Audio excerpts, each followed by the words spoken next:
Morning, everybody. We're going to be doing our last lesson for the semester today, kind of wrapping up our discussions on sequences. And what we're going to be talking about today is we're going to be talking about a series. And a series is related to a sequence. And it is simply when we add up all of the terms in a sequence. Like we're going to define a series there as when we take the sum of all the terms of a sequence. And so when you see this letter right here, this sigma, this right here is called a summation symbol here. Like when you see this sigma right here, this means we are going to be adding together a bunch of terms. And the way that you see this, and this says we're going to add together u sub k, where k is the first term. So we're going to add from the first term all the way up to the nth term there. So like the way you would read this, the sum of all the numbers of the form u sub k, where k is 1, and then we're going to do k is 2 and k is 3, all the way up to whatever number is at the top here, and we're going to add those numbers together. And so just to give you all a little bit of intuition here, we're going to look at two of these problems. So these are from example 23 on page 125. We are in the red book still. And so let's look. So we've got this summation here, and this is saying we're going to add up the terms in the sequence k plus 1 for the value of k is 1 all the way to the value of k is 7. So we're going to say, okay, I'm going to plug in 1 here. So if I substitute in 1, so k equals 1, that will give me 1 plus 1, which is 2. If I do k is 2, I'm going to get 2 plus 1 is 3, and then k is 3. And you get the idea of what's going to happen here. K is 5, k is 6, k is 7.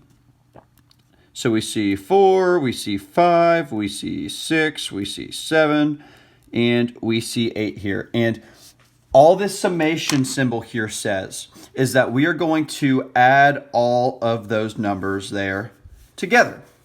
And so to do that on a calculator here, if you go to math and you go, let me see if I can turn down the brightness just a little bit. That will help. So right here, math 0, the summation symbol right here, you may have to use x instead of k, but just to confirm that, so we've got x plus 1. So that says it's 35. So let's make sure that's the same thing as 2 plus 3 plus 4 plus 5 plus 6 plus 7 plus 8. Cool. So those evaluate to give us the same thing. And so to provide a little bit more intuition, we're going to do this one as well. So this is the sequence 1 divided by 2 to the k power, and we want to, or this is the series, not the sequence, sorry, we're adding these things together.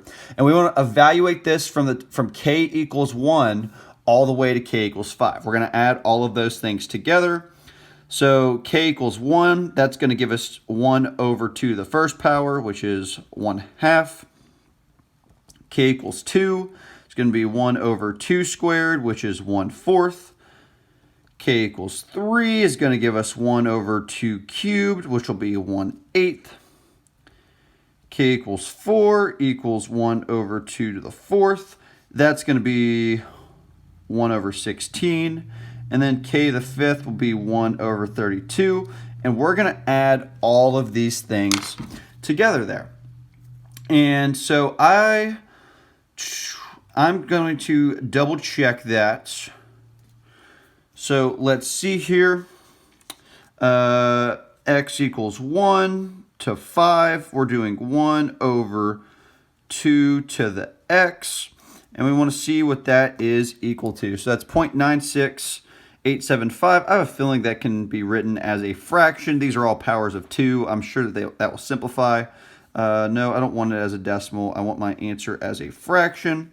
So that's going to be 31 over 32. If we got all of those to the like denominator of 32, that is what we would get there.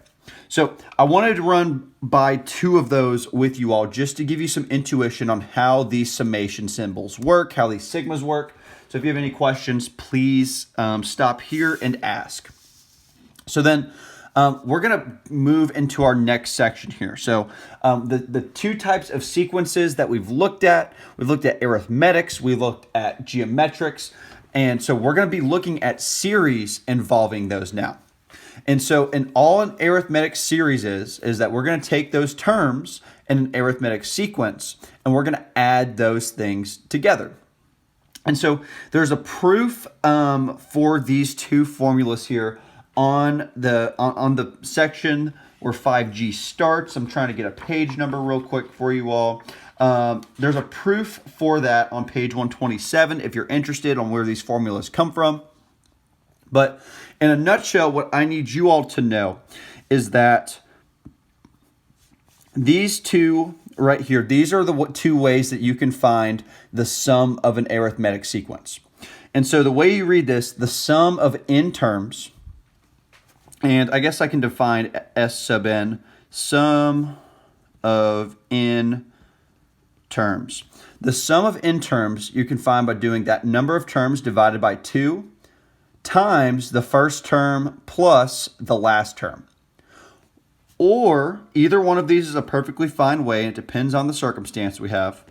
The sum of n terms is n divided by 2 times the first term plus n minus 1 times that constant difference. And both of those we're going to end up using today. They're useful in different situations here. So if we don't know the last term, we might want to trend toward using the second one. If we do know the last term, then we might want to trend toward using the first one. And that will kind of be our guide for that. So I'm going to shift and do some more examples with this. So the first thing that we're going to do here, we're going to find the sum of this sequence right here. So 4 plus 7 plus 10 plus 13 to 50 terms. And so if we don't have the last term here, those two formulas that we just looked at, if we don't have the last term, we want to go ahead and use this formula to find that sum. So here, what we're trying to do is we're going to find the sum of the first 50 numbers. And we're going to say, okay, in here, that's going to be 50 divided by 2 times 2u1 here. The first term is 4 plus, we're going to say 50 minus 1 times what? The common difference here is we're going up by 3, so times 3 here. So then we're going to say, all right, well, that's going to be 25 times 8 plus, that's going to be 49 times 3. It's going to be 147 equals the sum of the first 50 terms here. That's going to be, I'm going to need a calculator for that, 155 times 25. So the sum of the first 50 terms here is going to be 3,875. 3,875. And you're welcome to write out the first 50 terms and add those up if you would like, just to check that. It is up to you if you want to do that. So then the next example that we're going to look at here, we're going to find the sum of this sequence right here. It goes -6, +1, +8, +15. We're adding all of these things together. So it's an arithmetic sequence, or series rather. I keep using the wrong word. I need to be more careful with my language. It's a arithmetic series. And so let's see here. We've got a first term of -6. We've got our last term here, I guess un of 141. We know our constant difference here We're going up by 7 each time. But we have a little bit of a problem here. For us to move forward and use either the first formula here or the second formula here, we're missing information on both of those. We're missing how many terms there are in this thing. And so to find that out, what we're going to do, we're going to come over here real quick. We're going to use the explicit formula from earlier, from the arithmetic sequences. So that's going to be plus d times n minus 1, or I think I said n minus 1 times d. Either way that works. It's multiplication. And so with that, we're going to say, all right, well, we know we're trying to figure out what n is here. So we're going to fill in everything else that we don't know besides n. We know that the nth term, the last term here, is 141. We know the first term is -6. We know that the common difference here is 7, but we don't really know what n is here. So what we've got to do is, once we've filled in everything besides n, we've got to say, okay, well, I've just got to solve for n, so let's get n by itself. So to do that, we can say, all right, I'm going to distribute this 7 here. That's going to give me 7n minus 7 plus -6 equals 141. I am writing backwards. Let's see. -6 minus 7 is that's going to be 7n minus 13, which is going to be 141.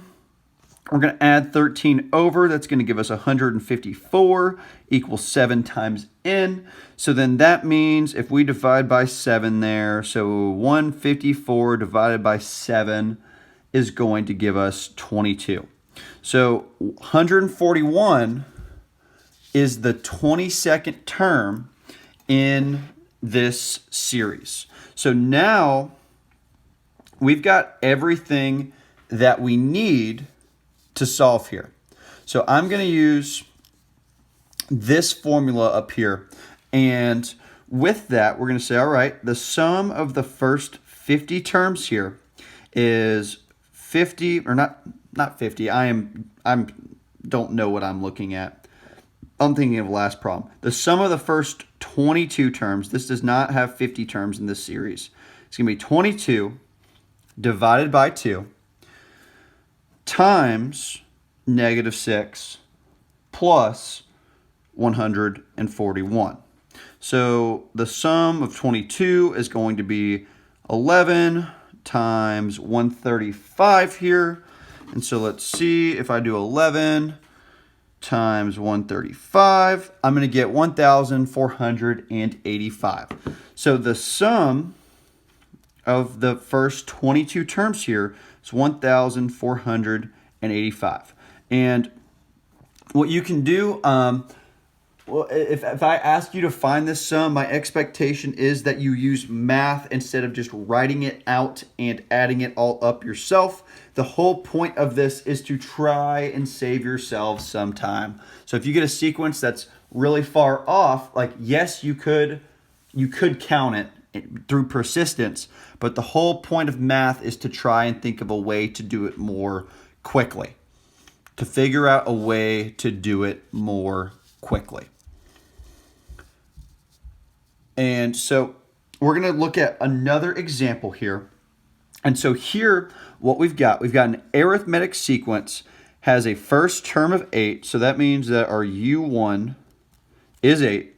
A common difference of 2. So D is equal to 2. And the sum of the terms of the sequence is 170. So Sn equals 170. And so what we're trying to find here is we want to find the number of terms in this sequence here. So we don't know what n is. We're trying to figure out what n is. And so if we're looking here, if we're looking at these two formulas, the way to find an arithmetic series, we're saying, okay, well, if we want to try to find n, we need to figure out what we can fill in the most information for. So we've got Sn, so we could fill in both of those. We could fill in the first term, so we could fill in both of those. We've got D here, so I could fill in that. So I would be able to fill in basically everything except for n here. So we can work with that. So we're going to substitute what we know into this second formula right here. We're going to say, okay, well, that means 170. We don't know what n is yet. So we're going to say n divided by 2. We know 2 times the first term, parentheses, 2 times 8. And then what? Plus, parentheses, n minus 1 times the common difference there, which is 2. And making sure my parentheses are good. Yeah, so we've got to solve this equation right here for n now. And so to start doing that, what we're going to do is say, okay, well, we can go ahead and simplify what's in these parentheses. So 2 times 8 is 16. 2, that's going to be plus 2n minus 2 times n over 2 equals 170. So then what else can we do here? I guess we can simplify this stuff. So 14 plus 2n times n divided by 2 equals 170. So if I multiply n times 2, if I distribute this here, that's going to give me 7n because that number is going to be multiplied there. So we're going to get 7n plus n squared, and this is going to be equal to 170. And so again, while we brushed up on factoring the other day, when you're dealing with sequences and series, occasionally quadratics will pop up. This is something that we can solve by factoring it. So again, as a reminder, n stands for the number of term here. So what I'm going to do is I'm going to get this equal to 0. I'm going to bring this 170 over and rearrange these terms. I'm going to say n squared. I'm going to put u first plus 7n. I'm going to set this equal to 0 by subtracting this 170 over to the other side of this equation right here. And so now we're in a scenario where we have to figure out, okay, what numbers, let's see, can multiply to negative 170 and add to 7 here. Multiply to negative 170 and add to 7. So thinking off the top of my head, that could be divided by 10. So 10 and 17, which I think would do it. So we're going to say 17 and negative 10. Now, the thing is here, we didn't go over this in class when we did the factoring exercise. Anytime that your A term here is 1, it ends up being that your factors are just these things right here. So that's going to be n plus 17 times n minus 10 equals 0. We didn't go over that in class because I didn't want to mess you all up too badly because reintroducing that. When A is 1, your factors are just whatever you get for those, what multiplies and adds. So then that means here, each of these is equal to 0. And so our answers, so n equals the 10 terms, and n equals negative 17 terms. And whenever you get an answer, we need to be in the habit of asking ourselves, does an answer make sense? We set out to find the number of terms in a sequence. And so does it make sense to you all that we can have 10 terms in a sequence? And to that, you're probably like, yeah, that sounds right, Mr. Price. But then we also need to think, okay, does it make sense to have negative 17 terms in a sequence? Like, what does that look like? And you can't have a negative term in a sequence, like a negative fifth term. You can have a negative number be a term, but the order of the terms can't physically be negative. This can't happen right here. So we can say this answer right here doesn't work for us. This answer does not work. So we can say, all right, well, that actually, even though we did that math, we ended up getting a solution that is considered to not work. in this solution. It's extraneous. It's extra. So that is kind of our deep dive into arithmetic series. So the last section for this year, corny joke about how 2020 is almost over, is geometric series. So this is the last math section we've got to go over the entire year. Take that in. An entire semester worth of IB math, wrapping up with one last section over finite geometric series. So for this, we're going to define a geometric series as the sum of the terms in a geometric sequence. So we're just adding those things up. And again, if you are interested in where these formulas are coming from, we don't have enough time to get into it today, but there is a proof for this guy right here. If you are hankering for knowledge, there is a proof on page 132.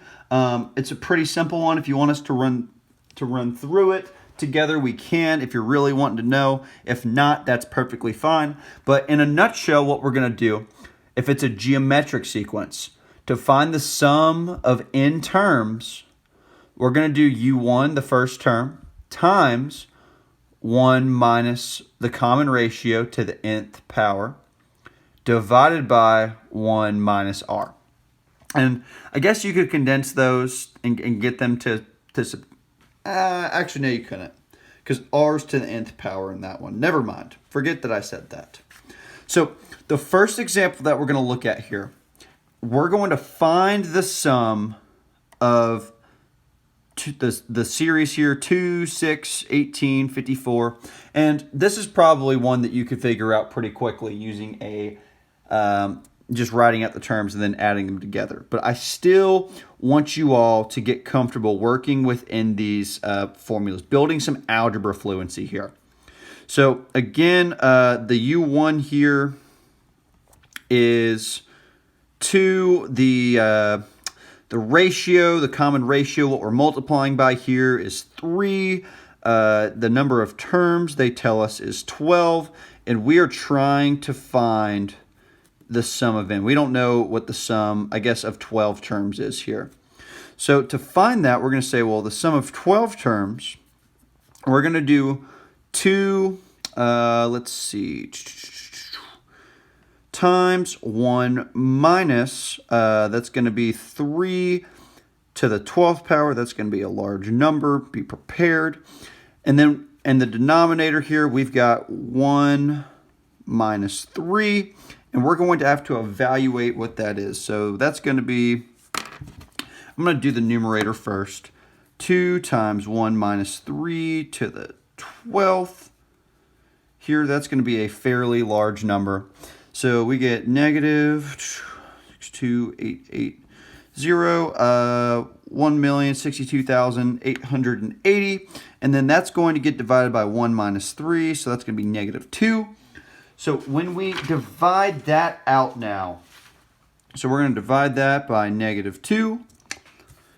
And we're going to get that the sum of these 12 terms, the first 12 terms of the sequence, is a little bit over 500,000. And this one would be pretty easy to evaluate by hand because it is only 12 terms. You just multiply by 3 a couple more times and then add them all up.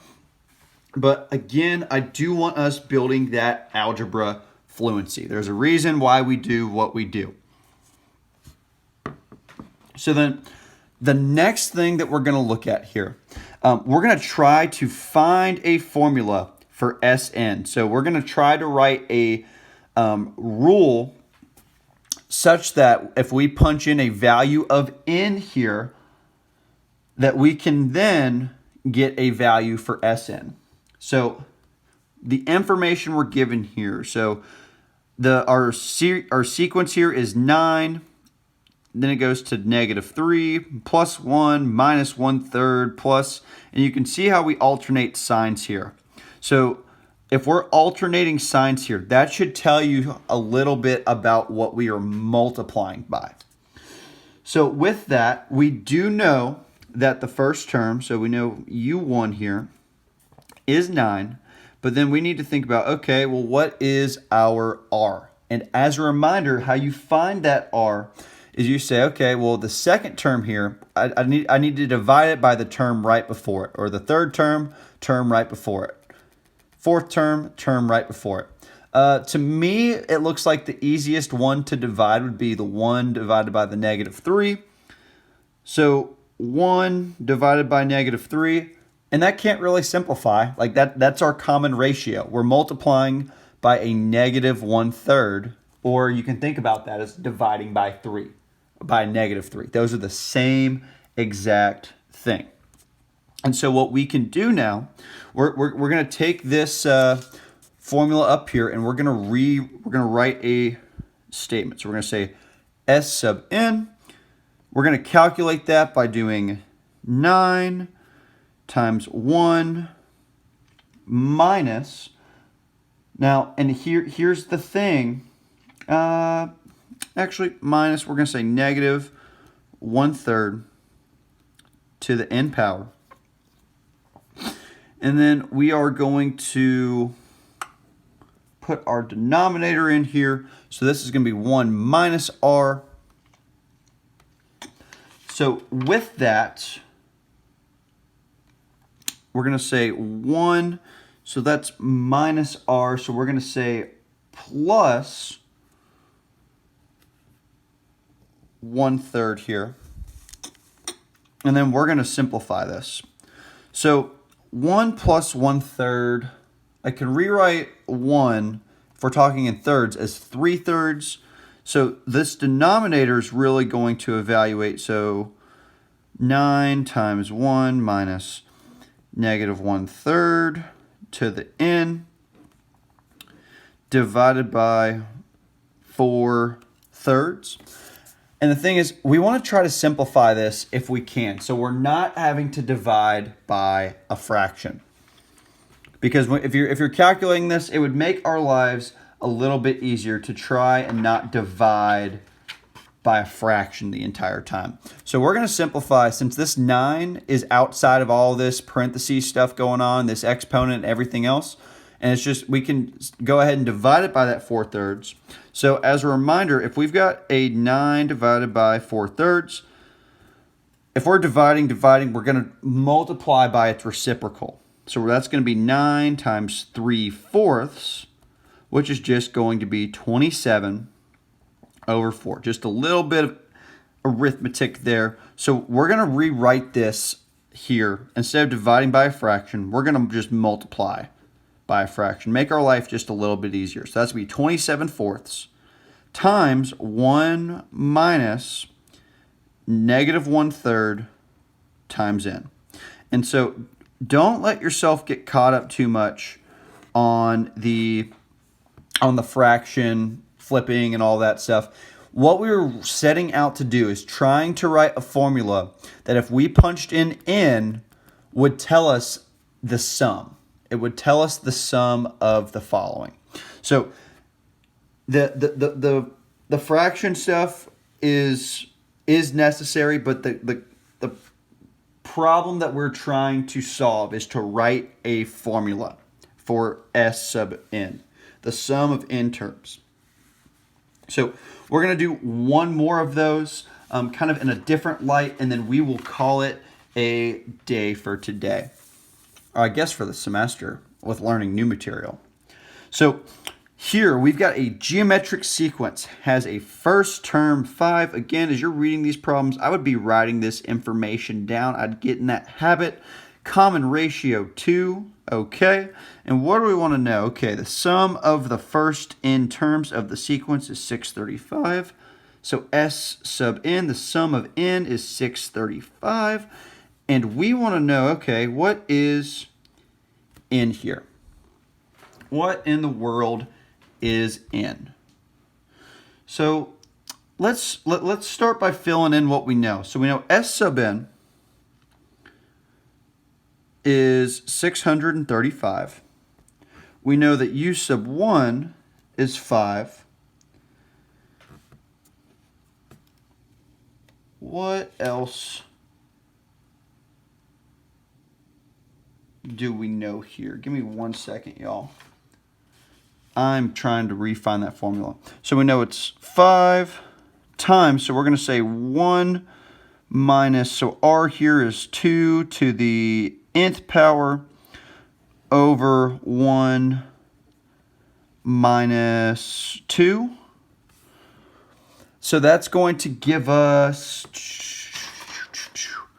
635 equals, that's going to be 5. This is going to be a negative 1 down here. So I'm going to just 5 divided by negative 1 is negative 5 times 1 minus 2 to the nth power. And so what we want to know is where these things, so we want to know the value of n such that these things are equal. And so what we're going to do is we're going to look at a graph to do so.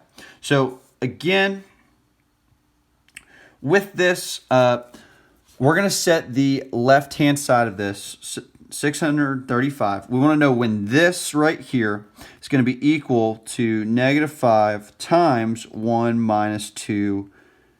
And we're going to use x instead of n.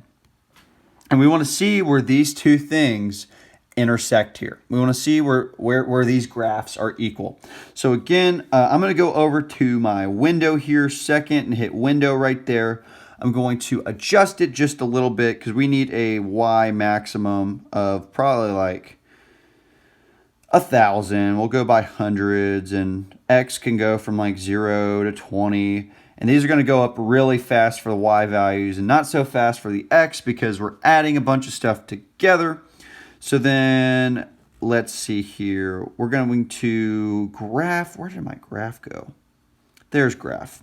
And so you can see, okay, this is shooting up real quick. It's an exponential function, and they intersect. Again, I think this is very solid.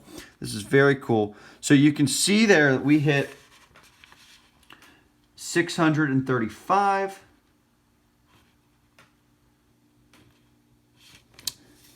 At the 7th term right there, or at the 7.3 term right there. And let me look at something real quick. And I think if we confirm that with a table, let's see, second table set, hit the actual table.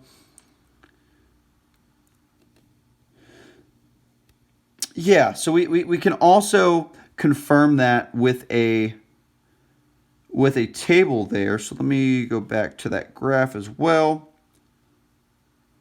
I wasn't on the exact intersection. So the intersection there occurs at 635. So that's telling you that they're both equal to 635 at that point. So that's going to be the 7th term. And what you can also do, what I was showing you all earlier, so I confused myself for a split second. If you go to table as well, and let me clear that 635, and you want to see what values this function is going to hit. We go over to table, and Mr. Price went way too high there, and you can see what values you're going to get for different values of x here. So 635 occurs at that 7th term there. So again, I apologize. I confused myself, got in my own head. It is all good. People make mistakes, myself included. So that wraps up the last section for the year, for 2020 rather. So what I would do is I would make sure if I have any questions to join in on Zoom, ask Mr. Price, and we can get you sorted out. Again, with this, the biggest thing is as you're working with this, writing out the terms, writing out the sequences, asking yourself, okay, what am I trying to find here? What is it that I want to find from this problem? And then working it that way to do so. So if you all need anything at all, please let me know. Shoot me an email, talk to me on Zoom. Other than that, please have a great day, and I will see you all later.